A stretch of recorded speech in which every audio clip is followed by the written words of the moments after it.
My friends, the Lord is with you. And also with you. Thank you. A reading from the Holy Gospel according to Matthew. Praise you, Lord. Jesus said to the disciples, "You are the salt of the earth. But what if salt were to lose its flavor? How could you restore it? It would be fit for nothing but to be thrown out and trampled underfoot. You are the light of the world. You do not build a city on a hill and then try to hide it, do you? You do not light a lamp and then put it under a bushel basket, do you? No, you set it on a stand where it gives light to all the house. In the same way, your light must shine before others, so that they may see your good acts and give praise to your God in heaven." My friends, the gospel of the Lord. Praise you, Lord. So now, it's different in here, isn't it? I didn't even need to get fixed up too much if I was going to preach like this. Or I should probably put the mic on. That'd be a good idea. Okay, better? Yeah. So you don't need it dark and quiet. All right. So first of all, these readings come at the very most interesting time in our lives, don't they? I sometimes marvel at the fact that God, in the lectionary and the 3-year cycle, presents us with things that we really need. I said this on Thursday when we prayed these same prayers. I said, do they rig this up ahead of time? It's just really hard to believe. At any rate, now we're cast into some semi-darkness. We still have a little bit of light, but I can't see you as well, and you can't see me as well. Now, the Shanahan family of America gave me this beautiful gift for Christmas, this lamp. And so I thought, what could be more fitting than to use this tonight in this darkness? So, to show you that it's a lovely gift and it works very well. There it is. Oh, come on, baby. Well, sometimes things work better than others. I'll pull the wick up a little bit. I need a little more here. So nothing's perfect, right? All right, here we go. This is the first time that this has happened. There must be some kind of a sign. Come on, baby. Well, one more time. Just give me a minute here. I'll fix it. Oh, here, I'll just do this. That'll work. No, I hope this is out. This is a turn from church to a science experiment, eh? All right. Anyone have a flashlight? This wasn't part of the deal, just so you know. Okay, good. Now then, I'm anticipating all will go well from this moment on. But you know, you gotta keep it humble. Okay, thank you, Jesus. Let there be light. This is really perfect, really. Okay, forget it. This is absolutely perfect. That's never happened. I've lit this every night since I got it. And this has never happened. But this is perfect. God has great plans. Okay, so, you see, we really depend on the light. We depend on the light. The gospel today, all the readings and all the music and the song, all are built on light, and the light of God. But this gospel has two main themes, salt and light. They're two things that are quite familiar to us all, really. And we depend on them, obviously. We depend on them all the time. Maybe just hit that one light on the closest to you. Yeah, there we go. There's a little bit of light. See that? See what a difference that makes? So what is this message that Jesus is giving us about two essential things in our daily life, salt and light? Well, according to the 34 very well-respected scholars that put together the St. John's University Bible commentaries, that's a wonderful book, and they have something to say about it. They say the message that Jesus is giving us is quite clear, and these are the messages from these scholars on those two main themes, salt and light. This is what the guys say, or the guys and the women. I'm not sure, because it's from the 80s, so it might be guys. In Jesus' time, salt was not only used to improve the taste of food, but also to preserve meat and fish. When Jesus compares his followers to salt in verse 13 of Matthew's work, he says that they improve the quality of human existence and preserve it from destruction.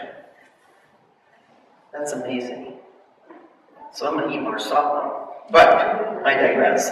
So that's the word about the salt. Now, as for his comparison to light, Jesus has these comments on these words. In Jesus' time, the only lamps available were small dish-like devices in which oil was burned sometimes. When Jesus calls his disciples the light of the world in verses 14 and 15, he says that their actions serve as a beacon of light in a dark world. The disciples are challenged to let their light shine as a witness to their fidelity to Jesus and his heavenly Father. So that's what the scholars say. This light and salt is who we are. Of course, I'd like to comment further on this. And I'd like to stick with the light, because salt, I like salt, but I'm going to stick with the light. Light is essential to our very being. It is needed for almost every part of our lives. Even those of us who don't see well or can't see at all depend on light for food. We've got so many gardeners and arborists in here. We know that nothing would grow without light. We know that our health and countless other needs are met by the light itself. And when I was a student at St. Thomas studying theology, I wrote my senior thesis about light. After all, we hear in the Nicene Creed, God from God, light from light, true God from true God. So I thought that sounded like a good chapter and a good title for a paper, Light from Light. But the word light is so common in our everyday lives, and it is spoken in so many different terms. It's easy to just let it pass by or not think about the depth of that one word. It's spoken in terms of science, literature, mechanics, art, religion, and more. Analogies of every kind are spoken about the idea of seeing or sight, light or illumination. Then there's this scientific question, and I am kind of in the mood to like science as well. So is light a wave or a particle? Well, that was a great question for years. Einstein had fun with it for years and years went by. Turns out it's both a light and a particle. A wave and a particle, excuse me. But for years people agonized over that, and they built all kinds of contraptions, of which I'm not familiar with it, in Switzerland and other places, to try to decide, is light truly a particle or a wave? Or does it switch from one thing to another? In fact, there were some physicists a while back, I don't know if this is still in vogue, but they called light, or its similarities, a God particle, which kind of goes with all the rest of our readings today. But in fact, they found out in, I think it was March of 2015, they actually took a picture that proved that light is both a wave and a particle simultaneously, which is even more miraculous. Science didn't account for that all these years.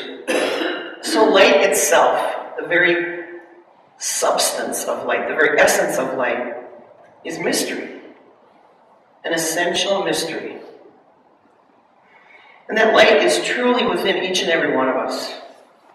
The light of Christ dwells within the body of Christ, his church.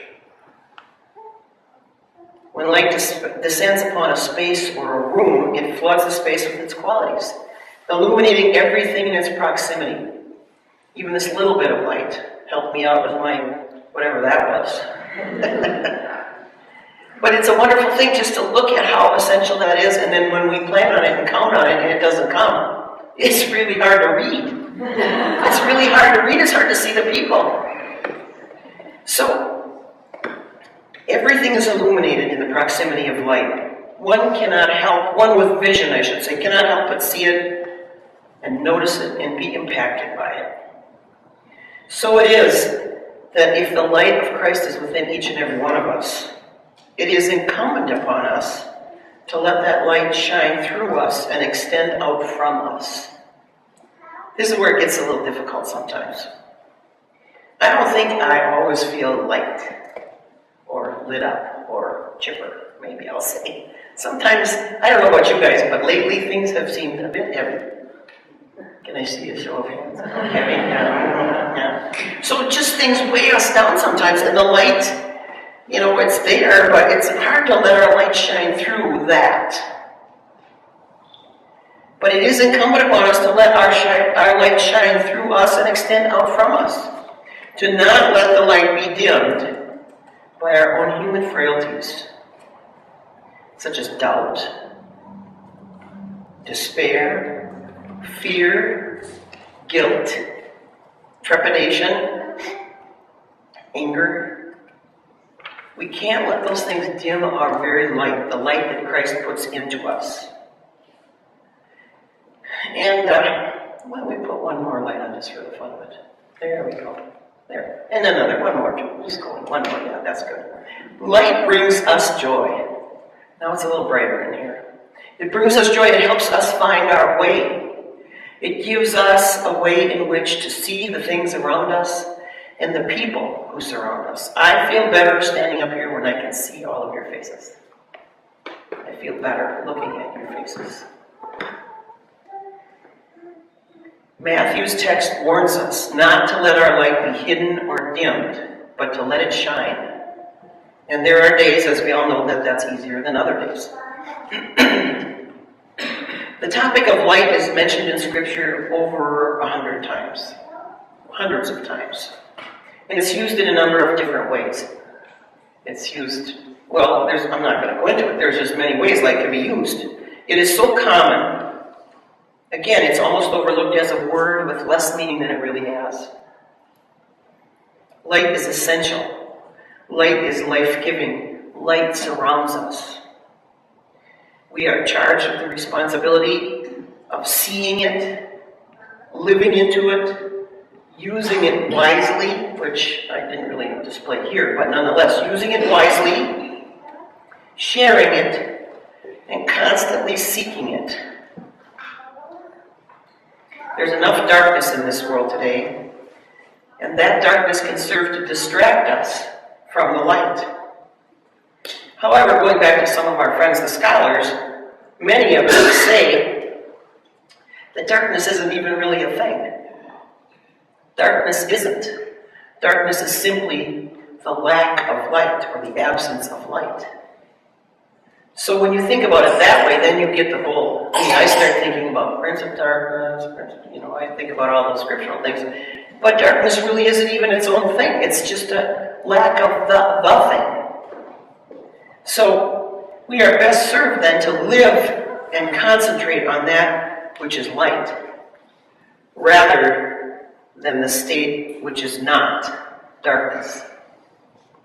I mean, who wants to focus on something that isn't? That's a waste of time. Gee, I think I'm going to try to... The only time we need to be in the dark is when the person who's preaching tries to give an example of a lamp, which just shows you it didn't work. Dark doesn't work.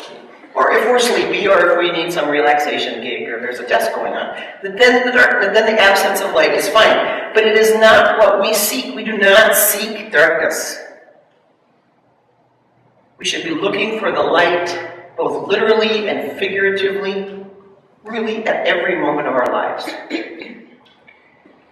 There's a great song that we sing here sometimes, Christ is our light. I think that's the title of it, but you know the one I mean. Christ is our light. And that's the truth. Christ is our light. His light flows into and through each and every one of us, just as the breath of God is in each breath that we breathe. So isn't it our job as believers then to seek that light in each other and to share it? And to, in every way that we can, allay the darkness, ignore the darkness, push the darkness aside, flip on every light, and see that light, and celebrating that light. And as a beautiful byproduct of that light, when we push the darkness away and we light up everything around us, not only do we see better and live better and are able to function better, but then we can look into each other's eyes. We can see each other better. And we can see the light of each and every person around us. And that's another thing that's incumbent upon us, is to look for the light in each other. There are days when, like I said, we don't feel too lit up. You know, we all have them. And so if I come in and someone says, "How are you?" Oh my God, I'm so crappy. That doesn't happen very often. But if I say that, are you going to say, "I'm going to look for the light in her eyes"? Maybe not. But if you did say that, if you say, "How are you?" and I say, "Crabby" or "mean as ever," or whatever I say, and you say to me, "I'm looking for the light in your eyes," believe me, you're going to get my attention. And all of us have that light. When I wrote this paper in my college days, I had this big idea, which I'm still working on. But the idea is that images and vision and light are perhaps a little window or a big window into the divine. That this world and that world really aren't separated by that much. That there is a thin veil, as some people say, the Irish like to say, there's a thin veil between here and there. And perhaps when we look at those things of light, lenses, cameras, mirrors, photos, images, art, each other, the light in each other's eyes, when we look at that, I believe we're seeing hints and snippets, big and small, of the divine. And so therefore, those people who say that science and theology or science and religion don't get along, not true. Not true. Science and religion are mixing up in the same bowl. One of my favorite sayings, and I'll leave you with this, is that, I won't say this verbatim, but I'll paraphrase it. Some scientists were climbing a mountain, and they worked and worked and climbed, and they finally got up to the top, and they reached over, and they were at the summit, and they got there, and they said, we finally made it here, only to find out the theologians have been sitting here all along. So, enlightened, another way to look at that word. So I just ask that we look for that light in these days that sometimes can be dark, whether I'm running the deal or not. Sometimes it can be dark. So that we look for the light in ourselves, in each other, and in our world, because it is essential. So, Christ is our light. I'd like you to take up a collection so I can get a new wick.